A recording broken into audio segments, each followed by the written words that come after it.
Hello everyone. We are going to see what and all topics that we are going to cover for the new batch that is starting from January 3rd, 2023. Before going to discuss this, let me explain you how the training will be. First of all, the class timings will be from Monday to Friday morning 7:30 a.m. to 9 a.m. plus or minus 10 minutes. I would expect everyone be sharp 7:30 in the class. There will be a attendance program. I will be taking attendance on every day. And also I will be maintaining a record who and all practicing. It is required for you to practice each and every concept that we are going to discuss. We will be discussing whatever that is required to work in the industry. We will not be discussing anything unnecessarily. Very, very important. So you please mentally prepare that you are going to learn new things for next 2.5 months. And be prepared that we will be learning these things in different phases. When we start the Kubernetes, sorry, my throat is not well. Okay. When we start the Kubernetes, for example, when we start the Kubernetes, we will be going in little slow phase. That is because we are trying to habituate with the Kubernetes. And then we will go little fast. And when we touch some of the topics like security, we will go again in the slow phase. End of the day, we are going to cover as much as we can. When you talk about the DevOps profile, or when you talk about the SRE profile, everything is integrated with the Kubernetes. Everything is integrated with Kubernetes, right? So independently, you will not be working on the Kubernetes. Along with the DevOps tools, you are going to work with the Kubernetes. So I am going to explain you how your Kubernetes is going to play a role in the DevOps and SRE model. This is required for the developer, a DevOps engineer, and an SRE or the infra guy. Everyone needs Kubernetes. In fact, QA guy also requires Kubernetes. But what is the role? Being a developer, what is the role? Being a DevOps engineer, what is the role? What kind of activities that you will be performing on daily basis? This is what that we are going to learn as part of our batch.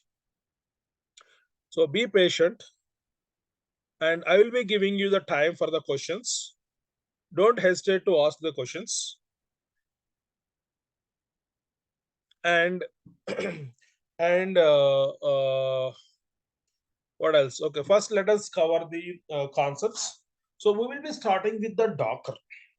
So Docker is not small, guys. Okay, this is also having so many topics, so many topics. So, but we are going to learn how much it is required for us to work in the industry and how much that is required to attend the interviews. That much is sufficient. If you don't have a Kubernetes and if you have only Dockers, that time the discussion will be different. But nowadays, no one will work only on Dockers, right? So it's a combination of Dockers and Kubernetes. That is the reason why we are going to learn how much that is required for you to work in the industry. Okay. So with respect to the Docker file is very, very, very important, and it is required to, it is mandatory to know how to write a Docker file. And I will be forcing you guys to write a Docker file. Each one of you have to write your own Docker file. And particularly from this batch, whoever developers are there, so they are going to write the Docker file for the code that they have written for their application. Okay. So I will be explaining you how to write the Docker file and how to create the images. I mean, how to build the images, how to push these images to the registries, Docker registry, private, public. Sorry. Okay, and how to pull the images, how to create a container by using these images, how do we log in to the container, what kind of activities that we are going to perform as part of the Docker on daily basis. Okay, all this stuff that we are going to learn. Earlier we used to discuss the Docker missions also, but Docker missions is no more. It is being decommissioned. So now Docker missions are not there. So we will not be learning this. Right. And multi-stage Docker file. See, I told you, right? Our main intention is to understand the Docker file, particularly DevOps guys. I know that what you will be thinking.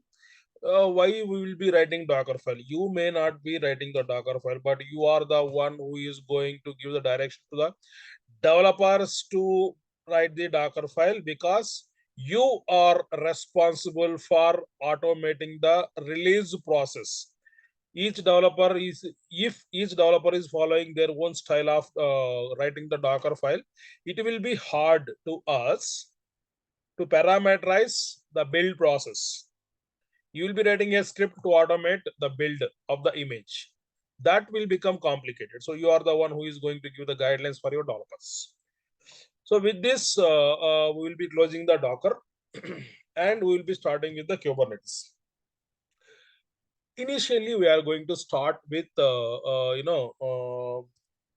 creating Kubernetes cluster on VMs, one master, two worker nodes, and one client. So total 4 VMs we will try to bring up. So some of the laptops, if you guys do not have that much capacity, sir, I am running with only 8 gig of the RAM. I am running with only i5. So let us go with only 3. If at all anyone are having the laptop which doesn't support even this much configuration also, don't worry. You log into any one of the cloud, take the three or four VMs. Don't worry.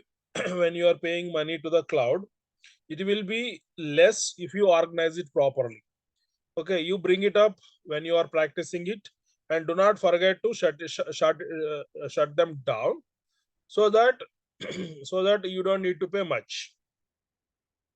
Without paying anything, we will not gain anything. Okay, even though that you have the free tier account, but at some points we may need to pay from our pocket.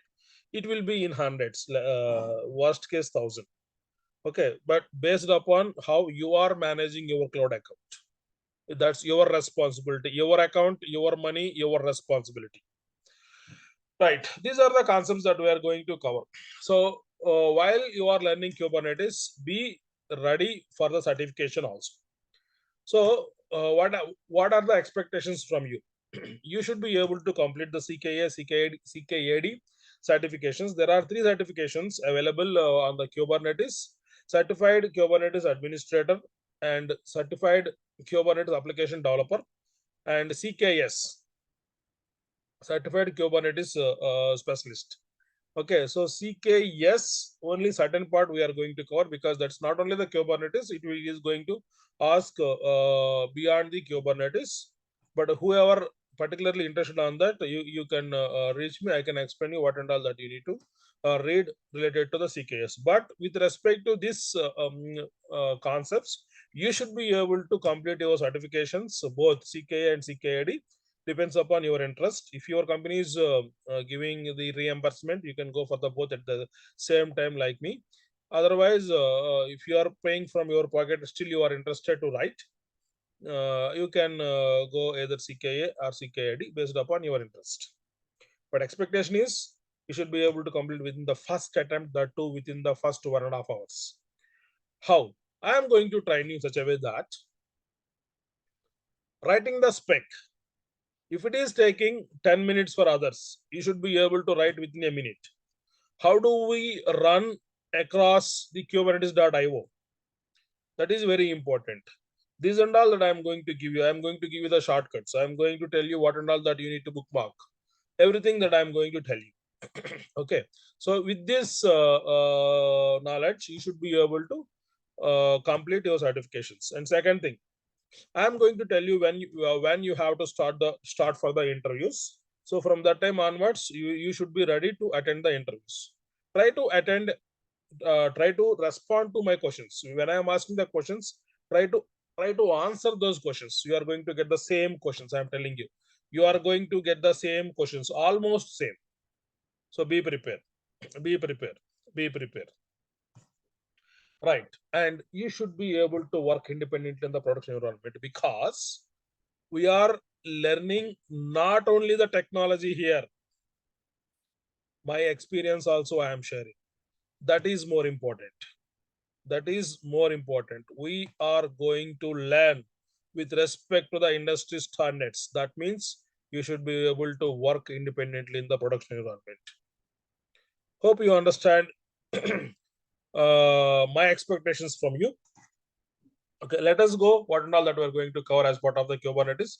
We are going to cover the architecture and main components, and how do we create the basic components like pods, deployments, replica set, right? Namespaces, services, all we are going to discuss. And while I'm explaining the concept itself, I am going to tell what is the best practices, how do we configure, and what and all issues that we are going to get from this, and also what kind of certification questions that we are going to get from that concept. So based upon your requirement, you can make a note of it. Scheduling, even though that you are having a default scheduling, but still you will be using the manual scheduling mechanism. Is it mandatory? Mostly yes. Okay. You should organize your workloads as per your need. You will not, because even Kubernetes doesn't know how do you want to organize your workloads, right? So that is the reason why manual scheduling is a recommended approach. We are going to learn whatever the available manual scheduling mechanisms, everything we are going to learn. And also these are the type of like the deployments also, we have a daemon sets, static pods, right? Multiple schedulers. All these we are going to cover. All these we are going to cover. And with respect to the logging, we are going to deploy the metric server. Metric server we are going to deploy because I told you, right, initially we are going to create the Kubernetes cluster on the VMs, and later we will be moving to the managed Kubernetes like EKS, GKE, and AKE, all this. Okay. When you go for the managed Kubernetes, automatically the metric server will be coming by default. You don't need to worry about that because it is that much difficult to deploy. Because of this dynamic nature of the Kubernetes. Every quarter they are going to release the new version, and there will be a hell lot of changes inside that. Okay, so that is the reason why sometimes metric server may not work to deploy. So, but we are going to deploy the metric server. I'll show you how to deploy, and on top of that, we will be managing. We will be deploying the Prometheus and Grafana also. That is also for the metrics purpose only. Metrics is different, logging is different. For the logging, we are going to deploy EFK. You don't need to worry about that. Right. Application lifecycle. Developers, the main part is here. If you are very good in this area, you will be able to develop, or you will be able to configure application in the Kubernetes just like that. But end of the day, DevOps guy should know, must and should. Okay, because DevOps guy is the one who is going to configure from the stage environment onwards. Developers are responsible for only develop environment, not for the stage, not for the DR, not for the prod. Okay, all these are important. All these are important. We are going to cover extensively. Okay, and cluster maintenance. I am going to explain you all the ways of cluster maintenance, upgrades, downtime, software upgrades, and cluster version upgrade without downtime. without downtime, and how actually that you will be performing in your production environment. So all these are very, very important, because the same way that you need to explain even in the interviews. Security, guys, be prepared that security is going to be very tough, but I will try to make it is very the better way of understanding. Okay. And I will be telling you generally during that time, I used to ask you to repeat the session again before you come to the next class, only for the security. Very, very, very important. Without security, there is no microservice. And since it is a microservice, if you don't follow the security, if one container gets hacked, all the applications can be hacked. It has that much dangerous here. So we should be very thorough in the security part. We are going to learn all this. I am not going through the each and everything. You can see here what and all that we are going to cover. Next, storage. Storage is like ocean in Kubernetes. We have support from all the possible options. That is the beauty of the Kubernetes. You don't believe. I will explain, I will show what and all possible options that Kubernetes is supporting, not giving, supporting, right?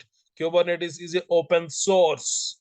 You have to remember this. Kubernetes is an open source from Google. Right, networking part, even though that you will not be doing anything related to the network, but we will be trying to understand how the networking will be. And this will be both Docker and Kubernetes combination. We will try to understand the networking. And Kubernetes the hard way. Kelsey Hightower is the guy who works in Google who created this Kubernetes the hard way.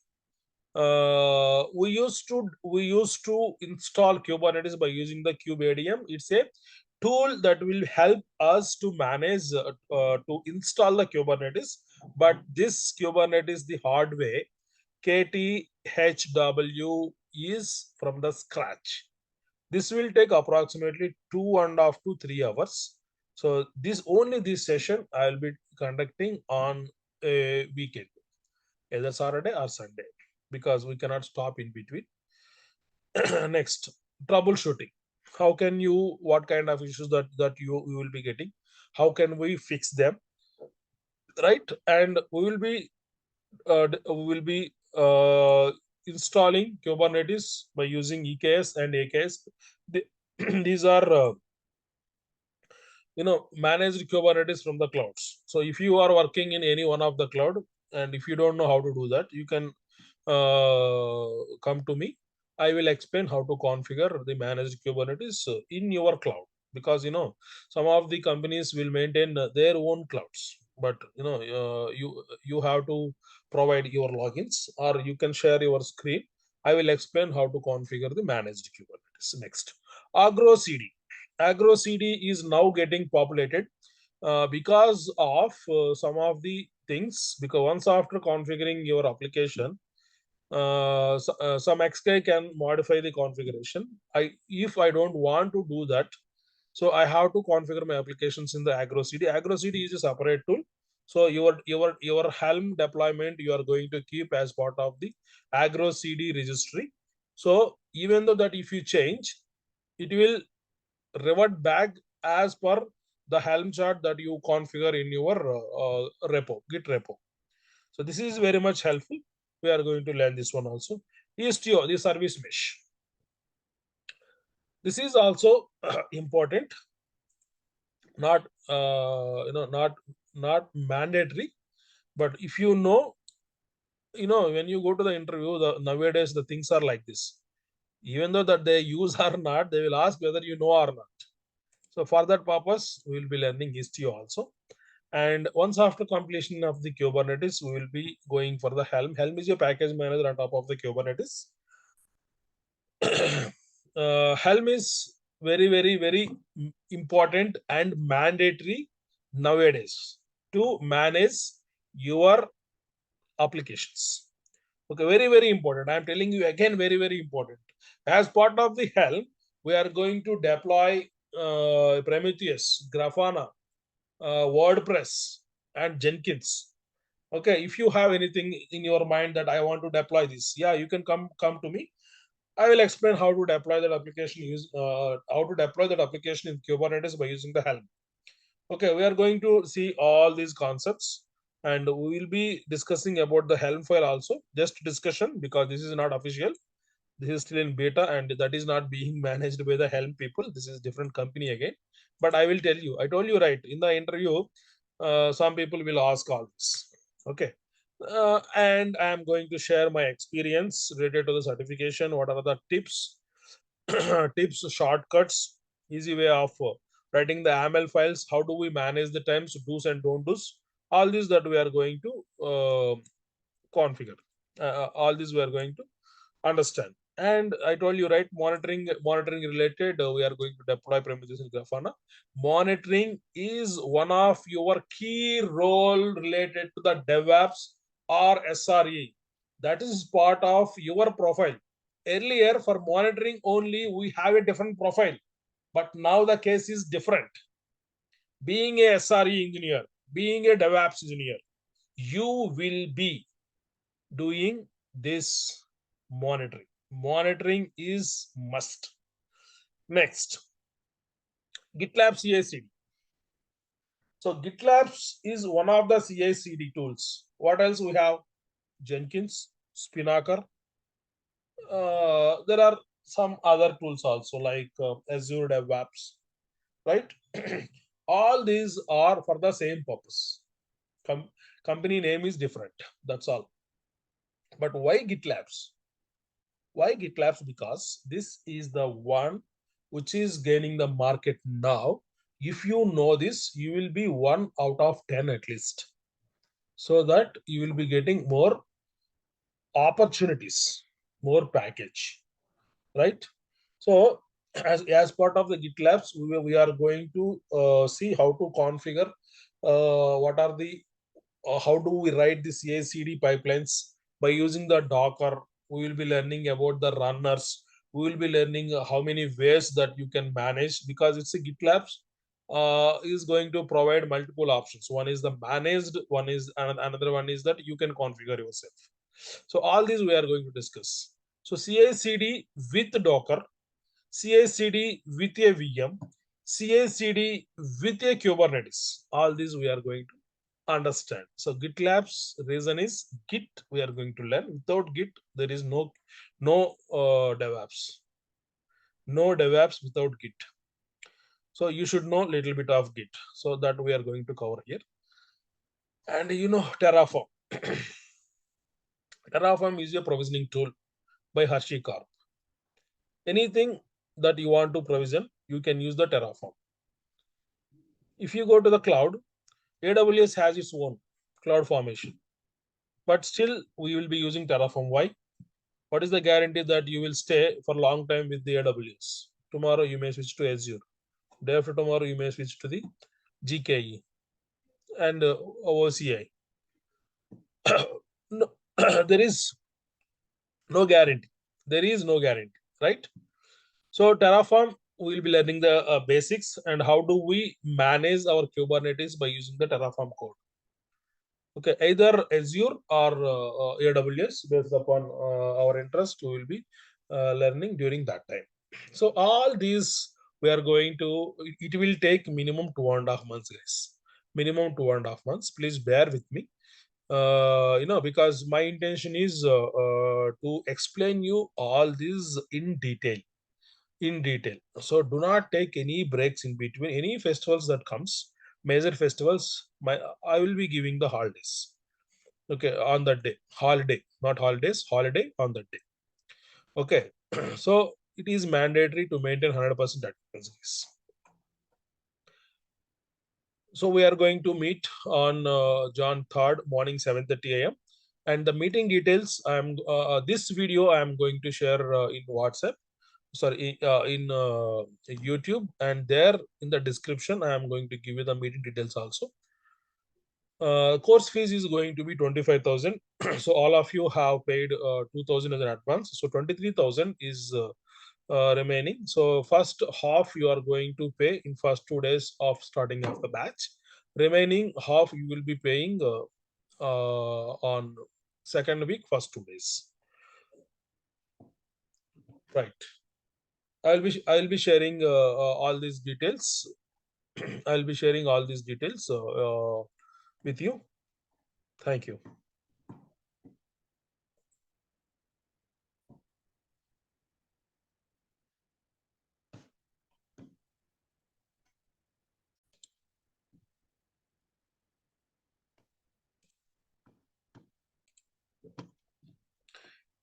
These are the details. So the batch timing and batch start day and batch is going to be class will be from Monday to Friday, and these are the conditions, guys. Please don't mind. This is for your sake only. I want everyone to be expertise in the Kubernetes, and once after completion of the batch, I will be adding it to the special WhatsApp group where you are going to get help from the team. All those people are working professionals in the Kubernetes. If nobody respond, no, if nobody cannot answer that, I will be able to answer during my free time. That is that can be. I will be adding to the group people whoever completes the batch successfully. Thank you. And the meeting details will be there in your mail, and also the video description. Thank you. Advanced Happy New Year. See you on Jan 3rd. Bye.